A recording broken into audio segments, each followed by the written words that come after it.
17 जनवरी 2016 को Hyderabad central university के student Rohit Vemula के केस को देखिए।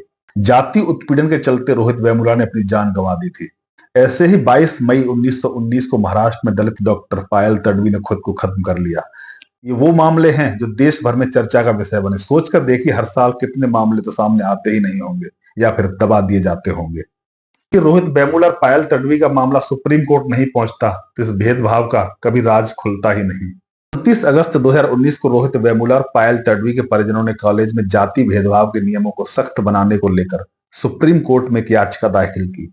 आईआईटी ने एक स्टडी की जिसमें पाया गया कि ऐतिहासिक रूप से वंचित जातियों के 75% छात्र कॉलेजों में भेदभाव का सामना कर रहे हैं। जनवरी 2025 में सुप्रीम कोर्ट के जस्टिस सूर्यकांत की अगुवाई वाली बेंच ने यूजीसी को जाति भेदभाव की शिकायतों का डेटा इकट्ठा करने को कहा।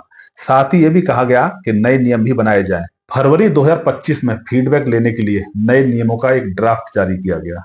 All India OBC student union का कहना था कि ड्राफ्ट के तहत यूनिवर्सिटीज में जातिगत भेदभाव की परिभाषा में ओबीसी को शामिल नहीं किया गया है। साथ ही कॉलेज में भेदभाव के मामलों पर कार्रवाई के लिए जो इक्वलिटी कमेटी बनाई जानी है उसमें भी ओबीसी मेंबर शामिल करने का प्रावधान नहीं है। ड्राफ्ट में जाति भेदभाव की झूठी शिकायत करने पर दंड का प्रावधान था। इस पर कहा गया कि इसमें भेदभाव का सामना कर रहे स्टूडेंट शिकायत करने से डरेंगे। संसदीय समिति ने ड्राफ्ट की समीक्षा करने के बाद 8 दिसंबर 2025 को यह ड्राफ्ट केंद्र सरकार को सौंप दिया। कांग्रेस के राज्यसभा सांसद दिग्विजय सिंह इस समिति के चेयरमैन थे, जो एक खुद जनरल कास्ट से आते हैं। समिति ने यूजीसी को अपनी सिफारिश दी। इसमें कहा गया कि भेदभाव वाले नियम की परिभाषा इक्विटी कमेटी में ओबीसी को भी शामिल किया जाए। फाइनली 13 जनवरी 2026 को यूजीसी के नए नियम नोटिफाई कर दिए गए।